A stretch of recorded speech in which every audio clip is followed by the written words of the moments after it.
ଚାଲନ୍ତୁ ଆଜି ଗୋଟେ କଅଁଳିଆ ସଜନା ଶାଗରେ ନା ବଢ଼ିଆ ଗୋଟେ ତରକାରୀ ବନେଇବା। ମୁଁ ଏଠି ଶାଗକୁ ଭଲ ଭାବରେ ବାଛିକି ଆମେ ନେଇ ଆସିବା। ତା ଦେହରେ ଆମେ ସବୁ ପରିବା ଚାଲନ୍ତୁ ପକାଇବା। ଆଳୁ, ପିଆଜ, ବାଇଗଣ, ସାରୁ ଆଉ ବଡ଼ି। ଏତିକି ସଜନା ଶାଗର ତରକାରୀ ଆମର ପକାଇବା, କାରଣ ଆଉ କୌଣସି ପରିବା ପକାଇବାନି।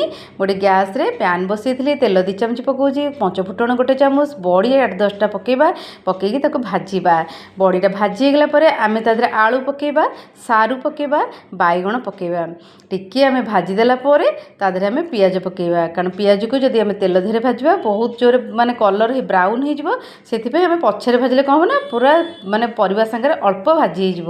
ତେଣୁ ପିଆଜକୁ ଆମେ ପକାଇକି ତାକୁ ମିଶାଇକି ସବୁଯାକ ଏକାବେଳେ ଭାଜିବା। ଟିକିଏ ଭାଜି ହେବା ଭିତରେ ଆମେ ଚାଲନ୍ତୁ ମସଲା ପକାଇବା। ହଳଦୀ ଗୁଣ୍ଡ 1/2 ଚାମଚ ପକାଇବା, ଲୁଣ 1/2 ଚାମଚ ପକାଇବା। ସ୍ୱାଦ ଅନୁଯାୟୀ କ୍ୱାଣ୍ଟିଟିକୁ ଚାହିଁକି ଆପଣ ଏଠି କମ୍ ବେଶୀ କରିପାରିବେ।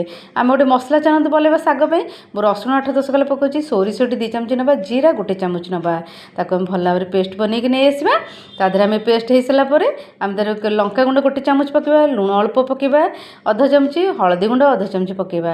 ପକାଇକି ପରିବା ଦେଖନ୍ତୁ ଆମର ବଢ଼ିଆ ଭାଜି ହେଇଗଲାଣି। ଏଇ ଭାଜି ହେଇଗଲା ପରେ ଆମେ ଏଇ ମସଲାକୁ ଦେବା। ମସଲାକୁ ଦେଇକି ତାକୁ ଭଲ ଭାବରେ ମିଶାଇ ଦେବା ଟିକେ, କାରଣ ସୋରିଷ ମସଲା ଆମେ ତ ବେଶୀ କଷିବାନି, ଅଳ୍ପ କଷିବା। 2-3 ମିନିଟ୍ ଖଣ୍ଡେ କଷି ହେଇଗଲା ପରେ ଆମେ ତା ଦେହରେ ପାଣି ଦେଇଦେବା। ପାଣି ଦେଇ ସାରିଲା ପରେ ଟିକେ ଫୁଟିଗଲା ପରେ ଆମେ କ'ଣ କରିବା, ଯେଉଁ ସଜନା ଶାଗ ରଖିଥିଲେ ତାକୁ ଭଲ ଭାବରେ ଧୋଇଦେବା। ଧୋଇକି ସେ ପାଣି ଦେହରୁ ଶାଗକୁ ମାନେ ଛାଣିକି ତା ଦେହରେ ଆମେ ସେ ମସଲା ଦେହରେ ଆମେ ଦେଇଦେବା। ଆମର ଶାଗ ଦେଖନ୍ତୁ ବହୁତ ଶୀଘ୍ର ହେଇଯିବ ସହଜ ପ୍ରଣାଳୀରେ। ଆପଣ ନିଶ୍ଚୟ ଏ ଶାଗ ବଡ଼ି ନିଶ୍ଚୟ ତରକାରୀ କରି ଖାଆନ୍ତୁ। କମେଣ୍ଟ ମାଧ୍ୟମରେ ନିଶ୍ଚୟ ଜଣାନ୍ତୁ। ସବସ୍କ୍ରାଇବ୍ କରିନଥିଲେ ପ୍ଲିଜ୍ ମା ଲକ୍ଷ୍ମୀ କୁକିଂ ଫୁଡ୍ ଚ୍ୟାନେଲକୁ ନିଶ୍ଚୟ ଗୋଟେ ସବସ୍କ୍ରାଇବ୍ କରିନିଅନ୍ତୁ।